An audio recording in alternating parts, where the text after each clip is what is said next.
warahmatullahi wabarakatuh. Alhamdulillah wassalatu wassalam ala Sayyidina Rasulillah Sayyidina Muhammad bin Abdullah wa ala alihi wa sahbihi wa mawalah ma ba'd. Kita bersyukur kepada Allah Subhanahu wa taala. Pada pagi hari ini Allah taala perkenankan kita untuk mengaji, baik secara langsung ataupun juga secara virtual.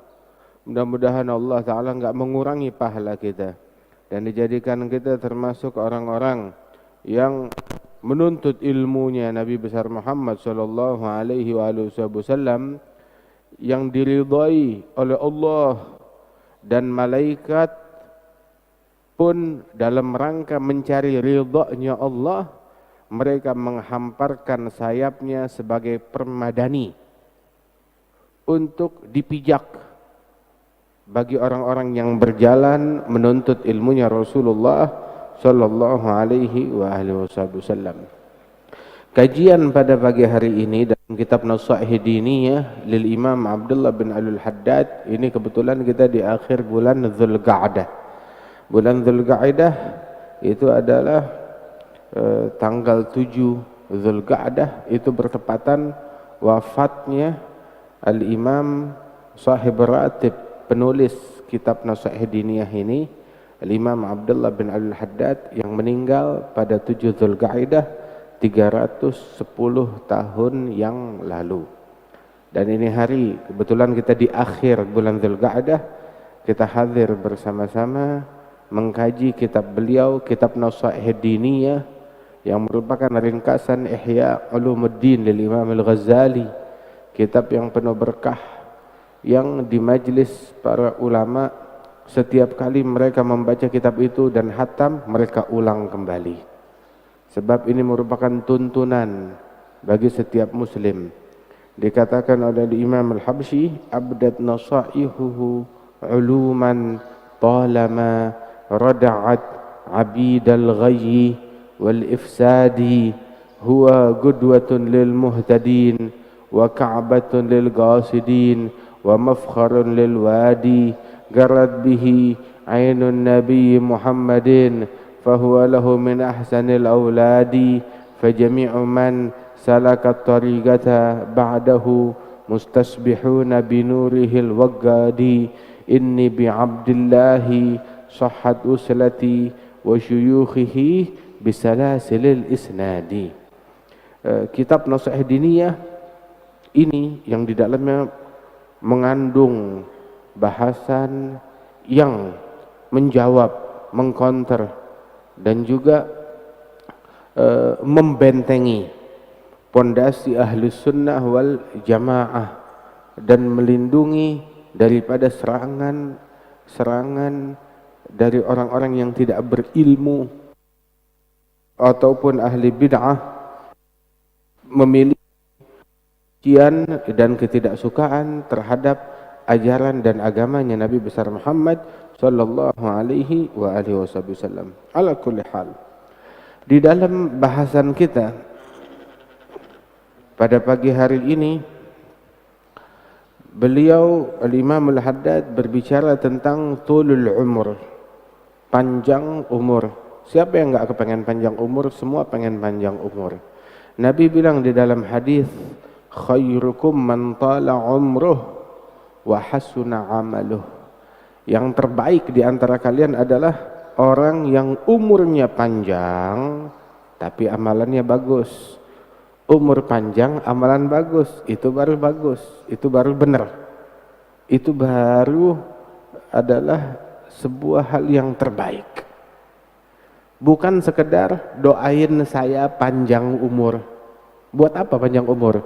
Panjang umur sebagai perampok, panjang umur sebagai pencuri, panjang umur sebagai pemabuk, panjang umur sebagai orang yang buka-bukaan aurat, panjang umur sebagai penipu, panjang umur sebagai penindas, orang yang zalim. Tetapi panjang umur amalannya bagus. Panjang umur sebagai orang yang sholat, panjang umur untuk bersujud, biar sujudnya panjang, Panjang umur biar sedekahnya banyak, panjang umur biar manfaatnya luas ke masyarakat, panjang umur untuk birrul walidain, untuk silaturahim, panjang umur untuk sholat jamaah, panjang umur untuk nuntut ilmu agama, panjang umur untuk puasa, untuk kebaikan. Man tala umruh wa hasuna amaluh. Prioritasnya adalah amalan yang bagus, amalan yang baik. Amalan yang baik walaupun umur pendek berkah. Sebab kita umatnya Nabi Muhammad, umat yang dirahmati oleh Allah Ta'ala. Kita umat yang paling akhir. Kita umat yang umurnya paling pendek dibandingkan dengan umat-umat yang terdahulu. Tetapi walaupun kita umat paling akhir, umat yang umurnya paling pendek, tetapi surga diborong oleh umatnya Nabi Muhammad. Kita umat Nabi adalah orang yang pertama masuk surga. Surga haram dimasuki oleh para nabi-nabi lain sebelum Nabi Muhammad. Surga haram dimasuki oleh umat lain sebelum umatnya Nabi Muhammad sallallahu alaihi wasallam. Khairu ummatin ukhrijat linnas. Umat yang umurnya pendek, tetapi dari umur pendek tersebut, dari umatnya Rasulullah, kita adalah orang yang ngeborong surga, umatnya Nabi. Mudah-mudahan kita termasuk dan enggak kehilangan keanggotaan kita dari umatnya Nabi Muhammad sallallahu alaihi wasallam. Kemudian dalam hadis Rasulullah bilang bahwasanya ahlul jannah, Nabi munajat doa kepada Allah Subhanahu wa taala, minta agar dijadikan penghuni surga sepertiganya umat Nabi Muhammad dikasih. Terus minta doa-doa munajat lagi hingga akhirnya dijadikan setengah penghuni surga umatnya Nabi Muhammad. Hingga doa lagi akhirnya mendapatkan anugerah luas dari Allah Ta'ala. Disebutkan dalam hadis ahlul jannah mi'ah wa ishruna saffa. Penghuni surga itu terdiri dari 120 barisan dari semua umat ngumpul. Pokoknya yang masuk surga suruh baris rapi, suruh baris rapi, 120 barisan semuanya. Mudah-mudahan kita ada di barisan tersebut. Nah, dari 120 barisan kata Rasulullah, "Thamanuna saffa min hadhil ummah." 80 barisan dari umatnya Nabi Muhammad. Artinya apa? 2/3 penghuni surga umatnya Rasulullah sallallahu alaihi wasallam. Dan ini juga adalah sebuah kehebatan. Sebab keberadaan umatnya Nabi Muhammad dibanding umat lain itu sedikit. Dan seleksi masuk surga 999 masuk neraka, 1 masuk surga. Dari tiap 1000 cuma 1 yang masuk surga. Dari anak cucu Nabi Adam. Dengar begitu umat Nabi Muhammad ngejerit, ya kemana kita bisa sampai? Kita umat terakhir, umurnya paling pendek. Ibadat kita juga otomatis kalau umur pendek ibadat nggak bisa banyak, sedikit juga. Ini sekarang seleksinya dari setiap 1000 cuma 1 yang masuk surga, yang sisanya di neraka. Maka Nabi ketika mendengar mereka menjerit dan histeris ketakutan, maka Rasulullah mengatakan, ketahuilah, ma antum fil umam as-sabiqah, permisalan kalian di umat yang terdahulu, kasya'aratin bayda, kalian bagaikan selembar rambut berwarna putih di tubuh seekor banteng yang berwarna hitam. Bagaikan selembar rambut putih di tubuh seekor banteng yang berwarna hitam. Jadi kalian nih dibanding umat lain jauh lebih banyak. Kita kayak selembar, seperti selembar. Subhanallah. Tapi walaupun kita paling sedikit, mayoritas penghuni surga umatnya Nabi Muhammad. Sampai malaikat kalau ngelihat ada umat lain masuk surga, mereka bingung, kok bisa kalian masuk surga padahal susah banget. Mayoritas umat lain di neraka. Tapi kalau umat Nabi Muhammad masuk neraka, malaikat neraka bingung. Lu kan kalian nih umatnya Nabi Muhammad, kok bisa masuk neraka? Padahal udah diberikan fasilitas semudah mungkin jalan tol untuk masuk surga, tapi masih kejeblos masuk neraka juga. Aneh. Kalau umat dulu la tagul man naja kaifa la tagul man halak kaif halak walakin man naja kaifa naja. Kalau umat terdahulu jangan kamu tanya yang binasa, yang masuk neraka, kok bisa celaka, kok bisa masuk neraka, itu mah biasa. Tetapi kalau ada umat terdahulu masuk surga, itu yang aneh, itu yang mengherankan. Tapi umat Nabi Muhammad la tagulu man naja kaifa naja walakin man halak kaif halak. Jangan tanya kalau umatnya Rasulullah yang masuk surga, kok bisa masuk surga, nggak heran. Tapi yang aneh itu kalau ada umat Nabi Muhammad yang masuk neraka, kok bisa masuk neraka? Sial banget tuh orang. Alhasil prioritasnya amal soleh. Dan umur panjang itu adalah bonus tambahan untuk bisa beramal soleh. Jadi yang terbaik kalau bisa menggabungkan dua-duanya, amal soleh dan umur panjang. Umat terdahulu umurnya panjang-panjang, sampai tuh diriwayatkan ada seorang ibu nangisin kuburan anaknya. Maka lewatlah Nabi di zaman tersebut, wahai ibu, kenapa engkau menangis? Ridhalah. Dia bilang, ya saya ridha, tapi gimana saya nggak menangis? Anak saya masih kecil. Baru sebentaran, masih kecil, udah mati. Ditanya, emang berapa umurnya anak ibu? Masih kecil, cuma 350 tahun. 350 tahun. Masya Allah. Kita umat Nabi Muhammad, katanya Rasulullah, a'mar ummati baina sittin wa sab'in. Umur umatku antara 60 sampai 70 tahun. Yang lewat dari 70 tahun sedikit. Kayak kita nih sekarang di masjid ataupun di streaming, kita bisa bercermin di sini. Di sini yang usianya di bawah, yang usianya di atas 70 tahun ada berapa? Mana dia? Yang usianya di atas 70 tahun. Paling ada 1 orang, 2 orang. Yang usianya di atas 70. Yang usianya di atas 80 tahun, wah, lebih sedikit lagi. Yang usianya di atas 90 tahun, lebih sedikit lagi.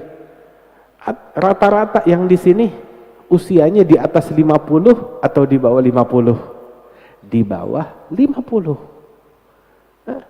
Di sini. Dan begitulah. Artinya untuk mencapai usia 40 tahun seleksinya lumayan ketat. Mencapai usia 50 lebih ketat lagi. Mencapai usia 60 tahun lebih sulit lagi. Apalagi zaman sekarang, orang was-was. 30 tahun mati. 20 tahun mati. Usia sekarang 50, 60 tahun mati. Apalagi takut penyakit, virus, wabah, dan lain sebagainya. Subhanallah.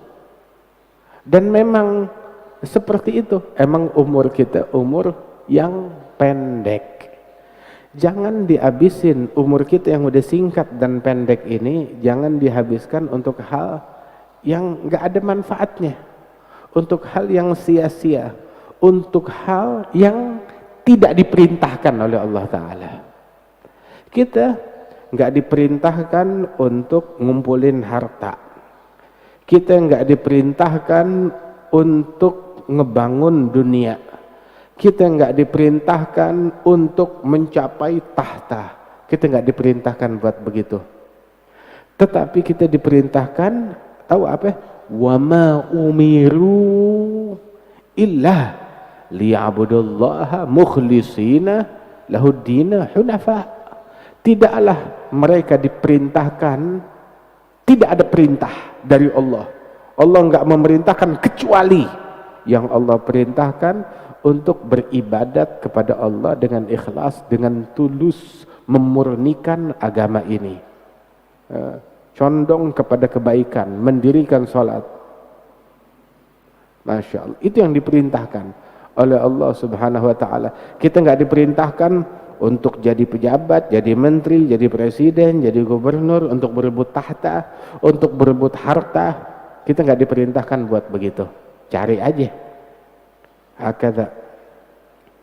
Kemudian juga karena umur kita pendek, kita isi dengan hal yang diperintahkan oleh Allah Ta'ala. Kita disuruh sholat, suruh puasa, suruh makmurkan masjid, suruh ibadat. Nah terus dunia, kerjaan, mesti makan, mesti cari rezeki, itu semuanya adalah sebagai sarana untuk mensupport ibadat. Intinya buat ibadat. Kita hidup bukan buat makan. Kita hidup buat ibadat. Kita makan biar bisa hidup, kita hidup biar bisa ibadat. Kita kerja agar kita bisa makan. Kita kerja agar kita dapat rezeki. Dapat rezeki bisa kita pakai buat makan, buat hidup. Hidup untuk ibadat kepada Allah. Jadi bayangin, kastanya kerja di bawah banget. Kastanya bekerja, usaha, ikhtiar, tahta, kursi, jabatan, pekerjaan, itu kasta rendahan, kasta yang bawah. Kerja, tahta, ekonomi, itu bawah. Di atasnya dia adalah agar kita bisa hidup, kita bisa makan, kita bisa hidup tenang. Dan hidup untuk apa? Untuk ibadat, pengabdian. Nah itu ibadat kastanya itu tinggi. Jangan yang kastanya tinggi kita taruh di bawah, yang kastanya rendah kita taruh di atas. Ini terbalik. Itu terbalik. Hingga yang menjadi prioritas harta, dunia, itu terbalik. Dan ini idiot. Bukan orang yang berakal yang seperti ini. Sesuatu yang di bawah dijadikan di atas. Oke, penting. Dunia tuh kayak sendal. Dipakai buat ngelindungin kaki kita dari kotoran, ngelindungin kaki kita dari kuman, ngelindungin kaki kita dari duri. Tapi mentang-mentang sendal itu berjasa, terus kita naikkan. Sendal ini jasanya besar, jangan ditaruh di kaki, taruh di kepala. Orang idiot yang begitu, orang bodoh yang kayak begitu. Hakata, dunia letaknya di kaki. Sepatu semahal apapun, sepatunya ada berlian, sepatunya harganya 10 juta, 20, 100 juta, 200 juta harga sepatunya dia, tapi letaknya tetap di kaki, nggak naik ke kepala. Itu dunia, sehebat apapun letaknya di kaki, kastanya di bawah, rendah. Din, agama, letaknya di kepala. Subhanallah, letaknya di kepala.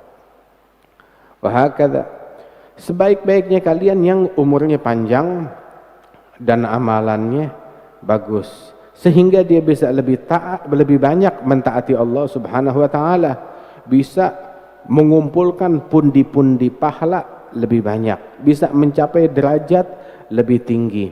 Tetapi umur panjang dalam kemaksiatan berarti dia bakal memenuhi itu umur dengan kejahatan, dengan keburukan, dengan kejahatan, kemaksiatan yang berlipat ganda, dosa yang berlipat ganda. Umur panjang, amalan maksiat, itu bala, musibah, bencana. Sampai dulu tuh Nabi ada jenazah digotong. Ketika jenazah digotong, Nabi bilang, nih setiap orang yang mati jenazah mustarih au mustarahun minhu. Komentarnya Rasulullah terhadap jenazah, mustarih au mustarahun minhu. Ini jenazah dua alternatif. Kayak sekarang nih kan, kita sering ngelihat jenazah. Jenazah digotong, diantar ke masjid, bolak-balik, ambulan segala macam. Itu setiap jenazah dua alternatif, dua pilihan. Salah satunya dia mustarih au mustarahun minhu. Mustarih itu jenazah beristirahat, istirahat dari penatnya duniawi, liburan, cuti, libur dari kerjaan, udah pensiun dari kerjaan. Kerjaannya apa? Ibadat di dunia. Kalau dia orang baik, ketika dia meninggal, maka meninggalnya dia adalah menuju tempat liburan, surganya Allah Ta'ala. Ila jannatin wa ridwan wa rabbin ghairi ghadban. Liburan. Kalau jenazahnya orang baik, dia liburan, istirahat. Tuh. Tapi kalau penjahat, orang zalim, tukang ganggu orang, pencuri, penindas, pengganggu, pengumpat, pencaci, pembawa keributan, pembawa kerusuhan, tukang fitnah, tukang provokasi, tukang ngambilin duit masyarakat, tukang todong, perampok, penyamun, baik bertopi ataupun berdasi ataupun berpeci. Kalau dia mati, maka masyarakat mustarahun minhu, masyarakat yang beristirahat dari gangguannya. Akhirnya mati juga, udah nggak ada lagi yang malak kita, udah nggak ada lagi yang nodong kita, udah nggak ada lagi yang bikin ribut, udah nggak ada lagi yang bikin kacau, udah nggak ada lagi yang bikin rusuh, udah nggak ada lagi yang ngambilin duit kita kemana-mana. Selesai. Jadi kalau orang baik, dia yang istirahat. Kalau orang jahat, masyarakat yang beristirahat dari gangguannya dia. Umur panjang, amalan baik. Kan itu adalah hal yang paling bagus, umur panjang amal baik. Tapi umur panjang amalan buruk, kezaliman di mana-mana, bala, musibah. Nah terus kita pengen panjang umur. Maaf, ada kan sering orang datang, doain saya panjang umur. Terus kita minta, ya Allah panjang umur. Kalau ulang tahun panjang umurnya, panjang umurnya. Ente mau panjang umur, mau ngapain? Pengen apa lu panjang umur? Umur panjang mau di masjid ente habisin semuanya. Silahkan, kita doain panjang umur. Umur panjang mau saya habiskan buat nuntut ilmu. Umur panjang saya mau sujud panjang. Umur panjang saya mau sedekah banyak. Umur panjang saya mau silaturahim. Ya khair. Tapi umur panjang mau nongkrong depan televisi. Mau ngapain umur panjang? Umur panjang mau ngerumpi. Umur panjang biar bisa ke restoran, kuliner tiap hari. Umur panjang pengen liburan, pengen jalan-jalan, mau ke luar negeri. Umur panjang, ya saya masih mau jadi camat, terus mau jadi wali kota, mau jadi bupati, terus udah gitu mau jadi gubernur, udah gitu mau jadi apa lagi namanya, menteri, udah gitu mau jadi presiden, udah gitu jadi apa? Jadi mayat. Udah, ujung-ujungnya begitu, habis. Umur panjang mau ngapain? Tanya, ente mau umur panjang mau ngapain? Saya mau ibadat. Klaimnya dia, orang mengklaim apapun bebas. Tetapi sekarang tanya sama diri kita, sekarang nih kita dikasih waktu 24 jam. Buat masjid berapa jam? Setengahnya. 12 jam kita di masjid. Enggak, kagak. Udah ini aja duduk di masjid sebentaran udah kesemutan. Udah kesemutan, udah gerah, panas. Duh, bawel banget nih ustadznya, kapan sih kelarnya? Begitu. Kadang habis sholat baca wirid, panjangan dikit aja, musibah, panjang banget. Enggak, kita umur panjang mau ngapain? Kita punya 24 jam waktu. Sekarang nih, kita berkaca. Bukan 2,5 abad. Bukan 240 tahun. Kita bicara sekarang di umur kita yang singkat ini, kita punya 24 jam. Emang dari 24 jam, di masjidnya berapa jam? 12 jam? Bukan.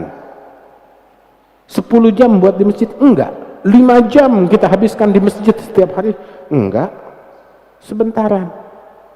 Jadi mau ngapain lama-lama umur kita? Terus kita sholat di masjid subuh, alhamdulillah, yang datang dari sebelum subuh enak. Dari sebelum subuh kita udah duduk ngumpul, sholat subuh berjamaah, duduk sampai isyraq, dengar kajian, enak kalau begitu. Zuhur kita datang begitu azan, sholat zuhur, pulang lagi ke rumah. Subhanallah, itu udah beberapa jam. Asar pun juga, zuhur paling setengah jam, asar setengah jam, antara maghrib sampai isya mungkin 1,5 jam kita duduk di masjid, durasinya 1,5 jam, ya, sampai 2 jam. Subuh pun juga demikian. Alhamdulillah, singkat tapi penuh berkah. Jadi kita tata hidup kita, umur kita. Terus dari 24 jam yang kita habiskan buat baca Quran berapa banyak? Sejam, 2 jam, enggak kuat. Wah, sejam baca Quran udah kucek-kucek mata. Tapi sejam buka gosip, buka berita di handphone, enggak sakit mata. 2 jam, 3 jam dia liatin aja tuh berita. Nggak cukup situ, lihat di TV juga, lihat di komputer juga, lihat di layar internet juga, semuanya media. Habis buat begituan. Andaikan tontonan dia habiskan untuk dengerin pengajian kayak begini, dengerin pengajian, dengerin kajian ilmiah, dengerin nasihat, dengerin Al-Quran, dengerin hadisnya Nabi Muhammad sallallahu alaihi wasallam. Umur panjang, pikir buat apaan? Jangan cuma sekedar mengklaim aja. Kita lihat dari 24 jam waktu kita habis buat apa? Kemudian diriwayatkan bahwasanya besok hari kiamat, jam yang dilalui oleh manusia itu setiap harinya itu menjadi 24 lemari, 24 kotak. Ada 24 kotak, 24 lemari. Setiap satu kotak mewakili 1 jam dari hidupnya. Barang siapa yang di jam tersebut dia taat kepada Allah, atau di masjid i'tikaf, atau diisi dengan ilmu atau dengan zikir, dia buka itu lemari, isinya nur, cahaya dan pahala gembira. Barang siapa yang di jam tersebut dia enggak berzikir, dia tidak taat dan juga tidak maksiat, dibuka kosong. Ketika dia lihat kosong, dia nyesel, dia sedih, dia nangis. Saking nyeselnya, kalau ada kematian di akhirat, niscaya dia bakal langsung putus jantungnya. Saking menyesalnya. Nyesel kenapa? Dia nyesel, kalau saya isi dengan zikir, isinya nur, cahaya, saya dapat untung besar. Emang bisa orang nyesel sampai mati? Ya bisa, begitu. Didatengin sama orang, Pak, mestinya Bapak dapat 1 triliun, tapi gagal, gak jadi. Dikasih cek 1 triliun. Begitu nyampe ke bank mau dicairkan itu cek 1 triliun tersebut, bank bilang, Bapak telat 1 menit, angus ceknya. Gimana kira-kira? Jantungan dari bank langsung ke rumah sakit atau ke kamar mayat, selesai. Nah besok hari kiamat, ketika dia dapetin itu kotaknya dia kosong, dia nyesel, dia sedih. Kalau ada kematian dia bakalan mati saat itu juga, tapi enggak, kematian cuma sekali, enggak ada kematian di akhirat. Adab, bayangin itu yang kosong. Bagaimana kalau dia dapetin di jam tersebut kemaksiatan, kejahatan? Kira-kira nyeselnya seperti apa? Itu baru 1 jam. Makanya asal tahu aja, orang masuk surga nyesel. Hah? Masuk neraka nyesel? Iya, tapi ini yang kita omongin, masuk surga nyesel. Di surga ada penyesalan, ada. Walaysa yatahassar ahlul jannah fil jannah illa ala sa'atin marrat alaihim fid dunya la yadhkurullah ta'ala fiha. Penghuni surga tidak menyesal kecuali penyesalan mereka atas berlalunya 1 jam di dunia tanpa berzikir. Jangan sampai nyesal, tiap jam zikir. Dan orang yang penuh penyesalan ketika ngumpul duduk nggak ada zikir, duduk sama anak istri nggak ada zikirnya sekalipun, 1 kata pun nggak ada zikir, duduk nggak ada salawatnya 1 kali pun juga. Nabi bilang magama qaumun an majlisin la yadhkuruna Allah ta'ala fihi illa ka'anat alaihim tirah yaumal qiyamah au hasrah. Tidaklah bangun seseorang dari sebuah majlis, habis duduk ngumpul, dalam duduk dan ngumpulnya enggak ada zikirnya sekalipun, melainkan penyesalan atas mereka hari kiamat. Dalam riwayat, melainkan kumpulnya mereka itu seperti mereka kumpul di sekeliling bangkai yang paling busuk, kata Rasulullah sallallahu alaihi wasallam. Disamakan kumpulan kita yang enggak ada zikirnya, baik itu kumpul di meja makan, kumpul di restoran, kumpul bersama keluarga yang di situ enggak ada zikirnya sekalipun juga, itu kumpulan bangkai yang paling busuk. Jangan sampai kumpulan kita kumpulan bangkai. Kumpul anak sama anak bini dibilangnya ngumpul dengan kumpulan bangkai. Jangan. Bagaimana caranya biar selamat? Pakai zikir. Ketika ngumpul salawat aman, Allahumma salli wa sallim ala sayyidina Muhammad wa ala alihi wa sahbihi ajma'in. Ketika ngumpul aduh la ilaha illallah. Ketika bangun dari majlis, subhanakallahumma bihamdik asyhadu an la ilaha illa anta astaghfiruka wa atubu ilaik. Siti Aisyah, jangan kita bilang masa ngumpul sama anak bini begitu enggak seru banget. Siti Aisyah bilang, menceritakan ketika ditanya Nabi itu gimana kesehariannya, dijawab oleh Siti Aisyah, kana yadhkurullaha ta'ala fi kulli ahyanih. Beliau selalu berzikir kepada Allah dalam setiap keadaan. Pakai baju, zikir, ada doa pakai baju. Masuk WC, zikir. Keluar WC, zikir. Wudu, sebelum wudu, di dalam wudu, tiap kali membasuh anggota wudu, selesai wudu, ada zikirnya. Masuk rumah, zikir. Keluar rumah, zikir. Mau makan, zikir. Selesai makan, zikir. Mau minum, zikir. Tengah-tengah minum, zikir. Setelah minum, zikir. Mau tidur, zikir. Bangun tidur, zikir. Tengah-tengah tidur kalau kebangun, zikir kepada Allah subhanahu wa ta'ala. Begitu juga menyisir, pakai sepatu, semua zikir. Zikir setiap saat. Begitu. Apa Nabi enggak seru? Nabi orang yang paling seru, orang yang paling romantis sallallahu alaihi wasallam. Maksudnya apa? Isi umur kita yang pendek dan terbatas, isilah dengan hal yang berarti. Isi. Tapi kan kita mesti makan.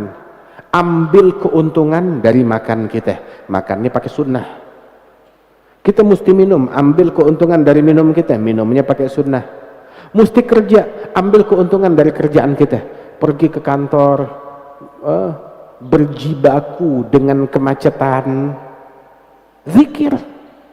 Sambil macet, sambil sholawat. sambil macet sambil zikir, sambil macet dengerin kajian ilmu. Kan bisa seperti itu. Sambil macet dia bisa sambil baca Quran. Di angkutan umum baca Quran, duduk. Di kantor luangkan waktu, sempatkan waktu untuk duha. Saya kerja nggak bisa sholat duha, ke WC bisa, ke kakus bisa, ngopi bisa. Sholat duha 2 rakaat nggak bisa. Emang berapa jam sholat duha? Sholat duha 2 rakaat, afdolnya 8 rakaat.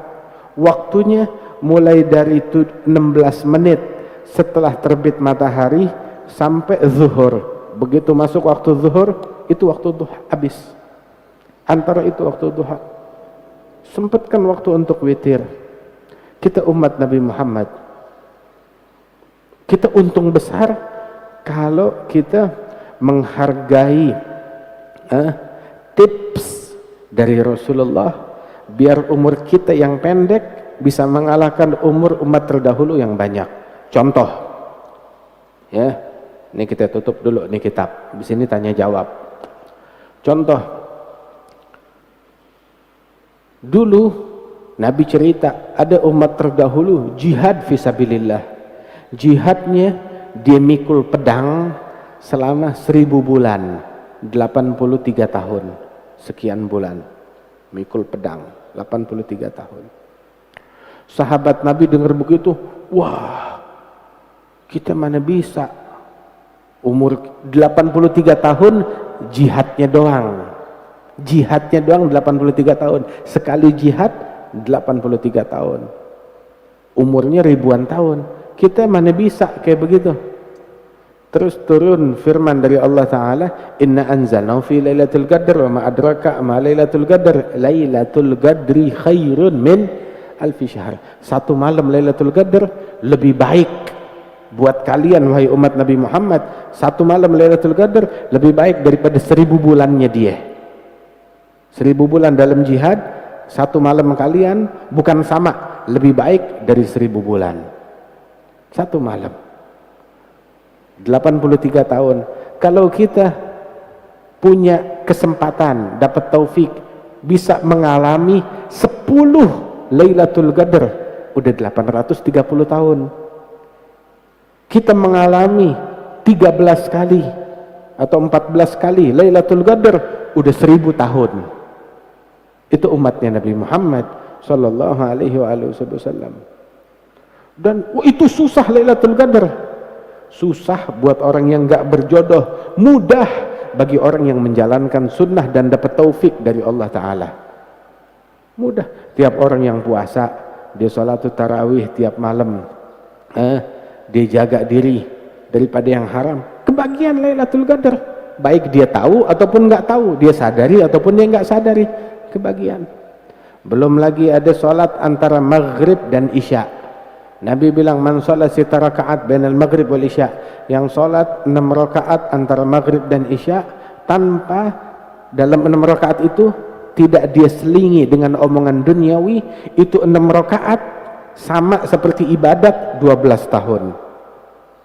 Artinya kalau 10 kali 6 rakaat berapa jam? Kita sholat 6 rakaat berapa jam? 10 jam? Enggak, 6 rakaat 5 menit, 5 menit, bukan 10 menit, 5 menit 6 rakaat antara maghrib dan isya. Niatin habis maghrib dia sholat tuh antara maghrib dan isya 6 rakaat, jangan dijeda dengan omongan duniawi. Dia bisa niatkan ba'diyah, dia bisa niatkan qobliyah kalau belum qobliyah, dia bisa niatkan sholat apapun, awabin atau nafil mutlak, pokoknya 6 rakaat. 6 rakaat seperti 12 tahun ibadat. Artinya kalau 10 hari dia dapat 120 tahun ibadat. Seandainya dia laksanakan 3 bulan 10 hari, 100 hari, maka seperti 1200 tahun. 1200 tahun. Masya Allah, bukan main. Enak banget jadi umatnya Nabi Muhammad sallallahu alaihi wasallam. Momen-momen ini jangan sampai kita luput. orang, guru kita bilang orang yang sudah menyia-nyiakan hidupnya dan dia ingin mengejar ketertinggalan dia. Umurnya habis buat yang nggak jelas. Saya pengen mengejar ketertinggalan saya. Masih bisa? Bisa. Dengan menjaga 4 waktu. Waktu antara subuh sampai terbit matahari. Kemudian antara maghrib sampai isya. Sebelum subuh walaupun 15 menit. Sebelum tenggelam matahari. Untuk beristighfar kepada Allah Ta'ala. 4 waktu jaga. Maka dia bisa mengejar ketertinggalan dia. Bayangin aja. Dari subuh sampai terbit matahari. Duduk di musolanya seperti pahala haji dan umrah, sempurna. Orang haji setahun sekali, kita bisa tiap hari dapetin pahala haji dan umrah. Duduk sejam setengah dapat pahala haji dan umrah, sempurna. Sholat subuh berjamaah, enggak keluar dari ruangan, dia berzikir sampai terbit matahari, sholat 2 rakaat, pulang ke rumah dapat pahala haji dan umrah, sempurna. Antara maghrib dan isya 6 rakaat dapat pahala ibadat seperti ibadat 12 tahun. Subhanallah. Belum lagi bangun malam walaupun 15 menit sebelum subuh, luangkan waktu beberapa menit sebelum tenggelam matahari untuk zikir. Ya, mudah-mudahan Allah Ta'ala makmurkan umur kita, makmurkan hidup kita. Ghazali bilang, kullu nafas min anfasik, setiap tarikan nafasmu adalah berlian yang tak ternilai harganya. Berlian hilang bisa dicari lagi, tapi umur kita yang hilang semenit yang lalu siapa yang bisa kembalikan? Sejam yang lalu siapa yang bisa kembalikan? Nafas kita 2 detik yang lalu siapa yang bisa balikin? Nggak ada yang bisa. Makanya itu setiap nafas lebih mahal daripada berlian. Ya Allah bitaufik, mudah-mudahan ini nafas kita yang lebih mahal dari berlian. Jangan kita buang di comberan, jangan kita buang di kotoran, jangan berlian kita tukar dengan kotoran kambing. Ya, berlian kita tukar dengan kotoran kambing, kita habiskan berlian-berlian kita depan televisi, untuk nonton, untuk gosip, untuk mengumpat, untuk yang enggak jelas. Ya Rabb, mudah-mudahan Allah Ta'ala berikan taufik dan bimbingan kepada kita sekalian. Amin ya Rabbal Alamin. Fadhal.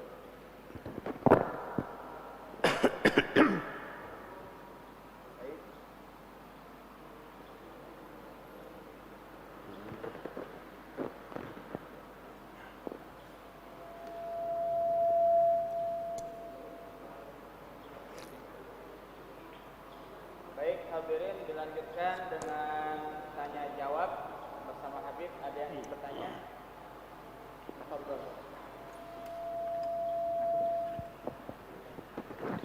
Silakan. Waalaikumsalam warahmatullahi wabarakatuh.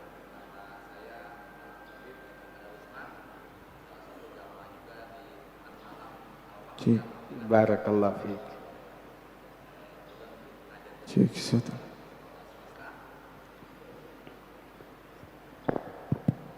Tes. Pertanyaan yang ingin saya sampaikan, di dalam Al-Quran ada beberapa surah Allah berfirmankan tentang waktu. Pertanyaannya Habib, apakah makna yang tersirat di dalamnya terkait dengan waktu? Dan bagaimana kita menggunakan waktu dalam konteks kekinian, bahkan di tengah pandemi yang mayoritas umat Islam bekerja dari rumah. Seperti itu Habib, terima kasih atas penjelasannya. Assalamualaikum warahmatullahi wabarakatuh. Assalamualaikum warahmatullahi wabarakatuh. Masya Allah. Betul, di dalam Al-Quran ada wal asri, waktu asar. Ada wal duha, waktu duha. Ada wal fajri, waktu fajr. Ada wal laili, waktu malam. Wal nahari, waktu siang. Subhanallah. Disebutkan tentang waktu-waktu tersebut. Innalaka fin nahari sabhan tawila dan lain sebagainya, menunjukkan keistimewaan waktu tersebut. Waktu mulia, isyarat dari Allah Ta'ala waktu-waktu tersebut kita isi dengan hal yang baik. Di antara waktu-waktu yang mulia tersebut, siang dan malam. Bahkan tiap malam, dalam hadis disebutkan, setiap malam ada sebuah saat di malam hari, tidaklah seorang hamba berdoa melainkan doanya dikabulkan oleh Allah apabila bertepatan dengan saat tersebut, saatul ijabah. Ada hadis yang bilang setiap hari Jumat ada saatul ijabah, berpindah-pindah waktunya disembunyikan. Dan ternyata bukan cuma Jumat doang, setiap malam ada saatul ijabah, saat dikabulkannya doa. Dan ada momen-momen sehabis sholat 5 waktu dikabulkan doa, dan ini dan itu. Isi waktu kita. Oh, sekarang lagi pandemi. Dulu kita komplain, saya nggak punya waktu buat ngaji, saya nggak punya waktu buat Quran, saya nggak punya waktu buat zikir, saya sibuk. Nah sekarang lagi pandemi, ayo, lu sibuk apaan? Bisa ngaji, sempetin. Bukan sibuk, tapi apes, sial, nggak berjodoh dengan ngaji. Jodohnya sama TV, jodohnya sama koran, jodohnya sama berita, jodohnya sama medsos, nggak berjodoh dengan TV. Kadang bukan dia nggak mau ngaji, bukan dia nggak mau Quran, Quran yang nggak mau dia. Na'udzubillahi min dzalik. Itu takutnya begitu. Makanya ketika kita punya kesempatan buat ngaji, isi waktu kita dengan hal yang baik, dengan hal yang diridhoi oleh Allah Ta'ala. Fadhal, ada lagi pertanyaan yang lain? Bismillahirrahmanirrahim.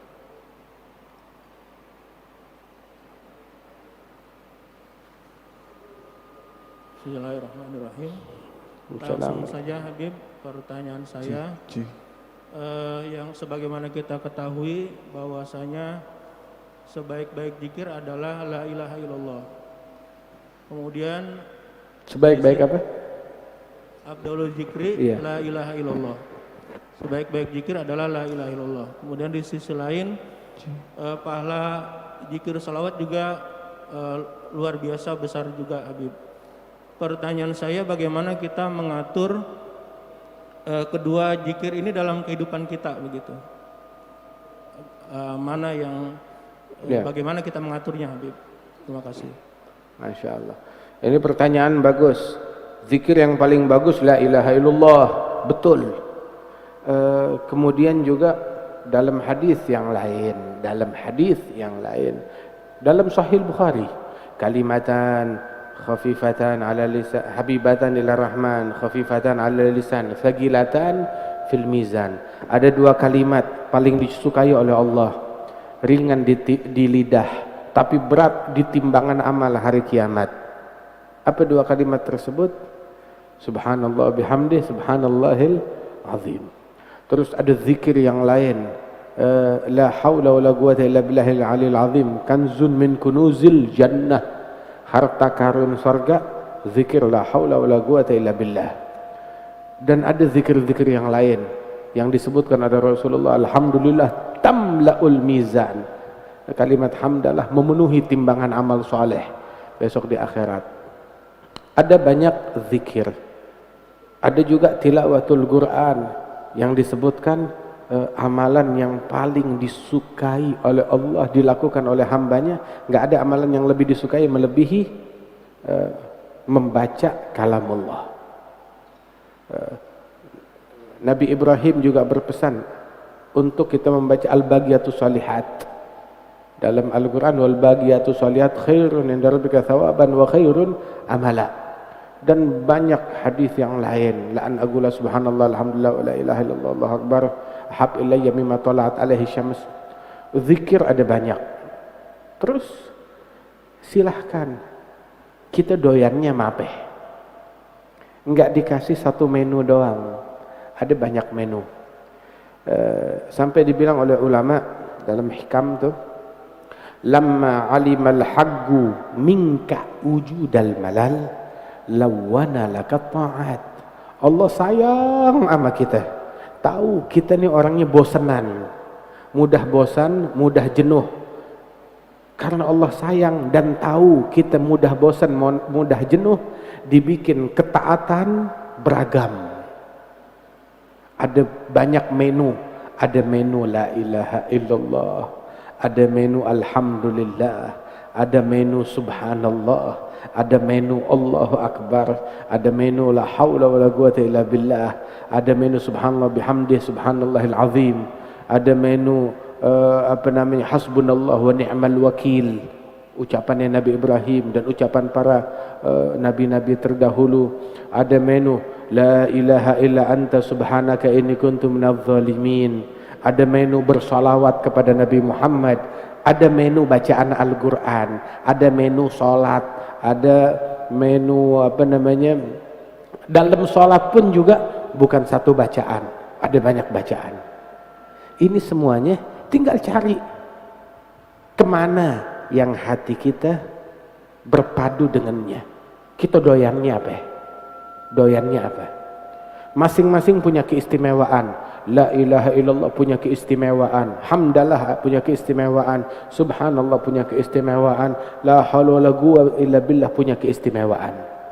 Dibikin beragam. Silahkan perbanyak yang kita paling doyan, yang kita paling cocok, perbanyak. Tetapi juga mentang-mentang udah cocok satu, yang lain ditinggal. Sama kayak makanan. 4 sehat, 5 sempurna. Ini kagak 4 sehat, 10 sempurna. Makin kesini orang makin rakus, makin tamak, makin serakah. Begitu.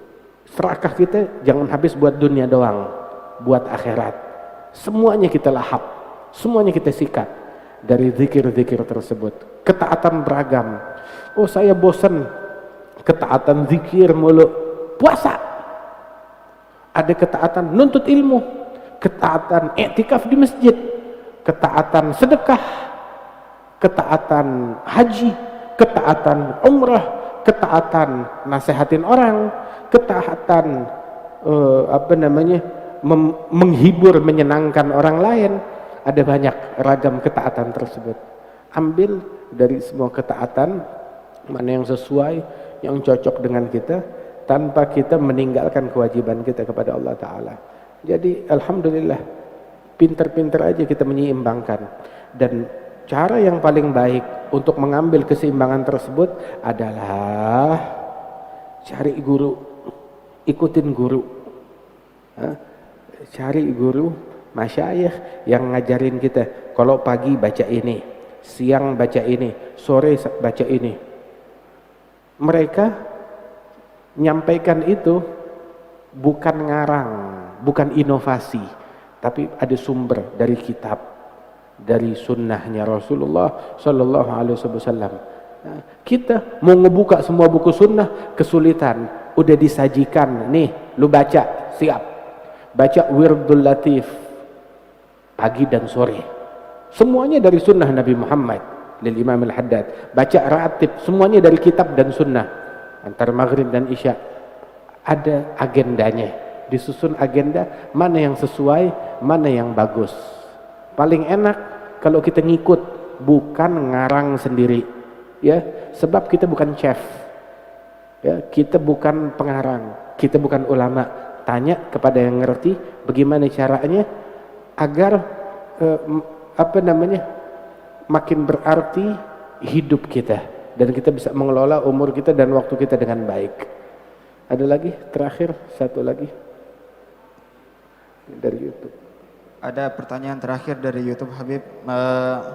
Bagaimana mengatur keimanan di saat zaman wabah ini, dan bagaimana para sahabat-sahabat Nabi dahulu menghadapinya, agar kami para awam mampu menguatkan iman. Ya, musibah kayak begini, kita hidup selama hidup di dunia, kita bakal melalui momen-momen musibah, momen-momen krisis.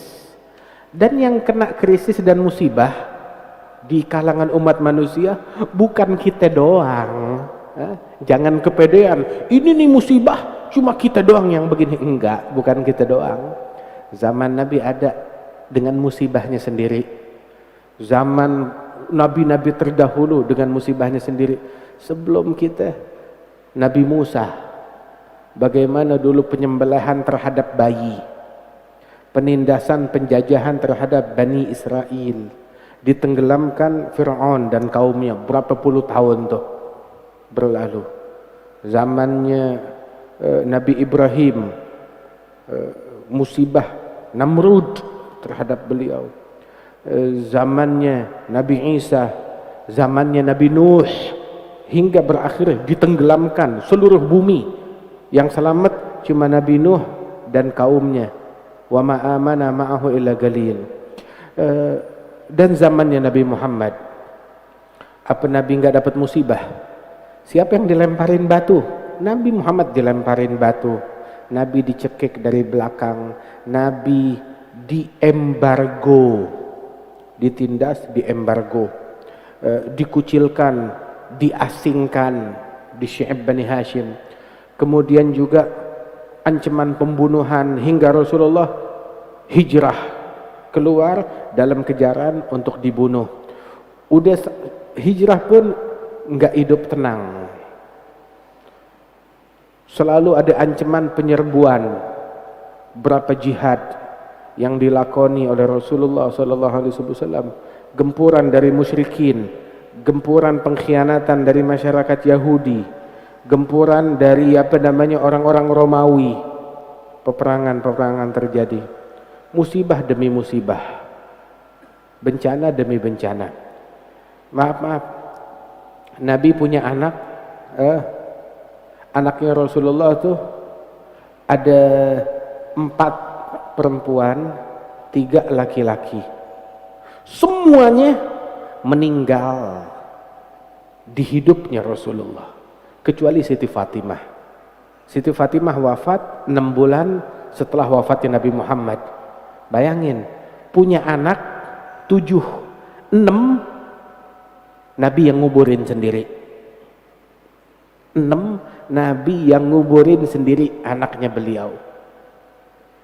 3 istri Rasul menguburkan 3 istri beliau, Siti Khadijah dan 2 ada 2 istrinya Rasulullah yang dikuburkan, 2 istri di masa hidupnya Nabi Muhammad sallallahu alaihi wasallam.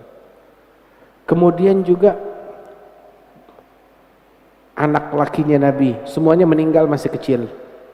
Yang meninggal di pangkuan Rasulullah Sayyidina Ibrahim, ya. Bayangin. Kemudian lagi momen-momen musibah, semuanya dapat musibah. Bukan cuma kita doang yang dapat musibah. Jadi jangan kita egois, ini cuma kita doang yang kena musibah gini, yang lain nggak pernah kena musibah. Kita mah masih enak, masih nikmat, alhamdulillah. Musibah, alhamdulillah. Kita ngumpul di sini, kita hadir, kita mendengar, kita sehat. Mata masih bisa ngelihat, kuping masih bisa mendengar, mulut masih bisa ngomong, kaki masih bisa jalan, tangan masih bisa bergerak, masih bisa napas. Biar kata nyesek, masih bisa napas. Jantung kita masih bergerak, alhamdulillah.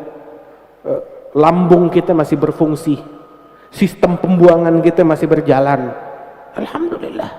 Nikmat rezeki, alhamdulillah. Begitu. Masih ada rezeki kita. Kita hidup di negeri aman, nggak takut bom. Kita nggak takut dibom, nggak takut ditembakin. Keamanan, alhamdulillah. Terus kalau kita bilang kurang, nggak baik begitu, nggak ada syukurnya.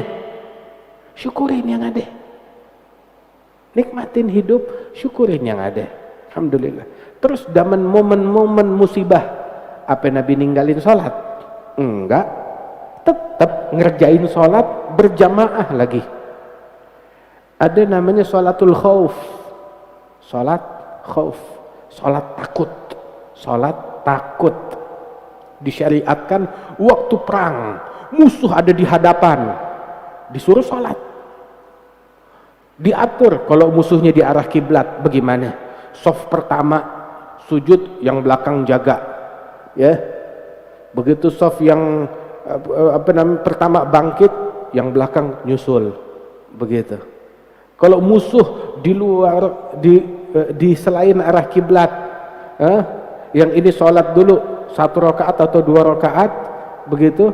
Kemudian imam nunggu, yang ini bubar, kelompok yang kedua ikut nyusul, sholat bareng Nabi Muhammad, yang tadi barusan sholat berjaga, diatur, diakalin, biar momen jamaah jangan sampai luput, momen sholat jangan sampai luput, momen tahajud jangan sampai luput.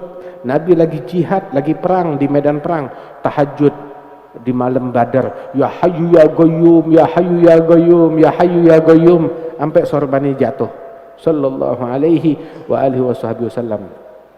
Kenapa? Sebab momen-momen ini justru kebaikan ini yang menepis musibah, yang menjauhkan kita dari bala, dari musibah. Mesti protokol, oke, protokol, bismillah, silakan protokol, ya begitu. Tapi jangan dipertentangkan antara protokol sama sholat jamaah. Jangan dipertentangkan protokol dengan nuntut ilmu. Bisa protokol kesehatan, prokes, nuntut ilmu jalan terus. Prokes, kita sekarang prokes, makan jalan nggak? Prokes, makan tetap makan. Prokes, jajan tetap jajan. Prokes, tetap ke kakus. Ya kan? Prokes, tetap nonton TV. Prokes, tetap bekerja dari rumah. Dan asal tahu aja, agama jauh lebih simpel, jauh lebih simpel daripada duniawi. Dunia yang kagak dituntut ruwet urusannya. Wah, akhirat hal yang simpel. Kita sekarang sholat sejak kapan masjid kerumunan? maaf ya, masjid penuhnya kapan sih? Cuma Jumatan doang. Di sini kalau sholat zuhur penuh sampai membeludak, kagak. Berapa? 10 soft? Enggak. Berapa soft sini? Anda nggak tahu? 5 soft. Masjid 5 soft. Jadi artinya nggak bakalan ada kerumunan, tenang aja. Walaupun itu hal yang miris, walaupun itu hal yang miris, tapi di masjid dari dulu nggak ada kerumunan. Kerumunannya kalau sholat Jumat, Idul Fitri, Idul Adha, atau ada acara Maulid, nggak penuh-penuh banget juga, biasa aja. Jadi ya tidak bertentangan ibadat sama prokes, enggak. Alhamdulillah semuanya itu prosedur kesehatan dijalankan, protokol kesehatan dijalankan di majelis, di masjid, di pengajian. Kita zikir, di rumah kita zikir, nggak bertentangan dengan kesehatan. Kita puasa, nggak bertentangan dengan kesehatan. Sedekah, ketaatan beragam, bukan cuma satu macam. Jadi jangan dipertentangkan. Ambil enak aja. Oh di tempat ini nggak bisa, tempat yang sono zonanya udah boleh. Ambil mana yang boleh, ambil mana yang enak, ambil mana yang gampang, jalanin sebisa kita. Begitu. Diberikan kemudahan, alhamdulillah. Mudah-mudahan Allah Ta'ala senantiasa berikan taufik. Justru kejadian begini harus bikin kita makin rajin sholat, makin rajin tahajud. Mati kalau sholat, alhamdulillah matinya pas sholat. Daripada matinya nggak sholat, mendingan matinya pas sholat. Justru kita mesti makin banyak sholat, makin banyak jamaah, makin sholat jamaah, makin tahajud, kemudian juga makin rajin berzikir, makin banyak doa kepada Allah Subhanahu wa taala biar ini bala dan musibah diangkat. Kalau orang selain umat Islam ikhtiarnya cuma duniawi doang, tapi kita umat Islam ikhtiar kita 2. Ikhtiar dunia ya, dan ikhtiar yang lebih hebat yang enggak dimiliki oleh WHO. Nah, apa? Ikhtiar akhirat. Begitu. Mana lebih ampuh? Mana lebih ampuh? ngelobi WHO atau ngelobi Allah, ngemis ke Badan Kesehatan Dunia atau ngemis kepada Allah yang kesehatan semua makhluk di genggaman Allah Jalla Jalaluhu Ta'ala Azamatu. Alhamdulillah enak jadi orang Islam, rujukan kita lebih hebat daripada rujukannya orang lain.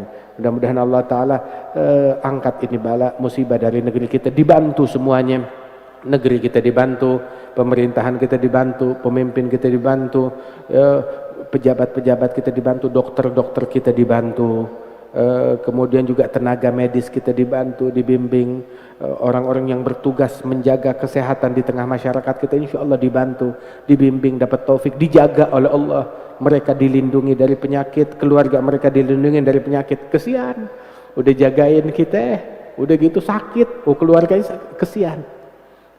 Mudah-mudahan semuanya dijauhkan dari bala, dari musibah, masing-masing diganjar, dibalas dengan kebaikan dari Allah Ta'ala dan dilipat gandakan pahala mereka. Amin ya rabbal alamin.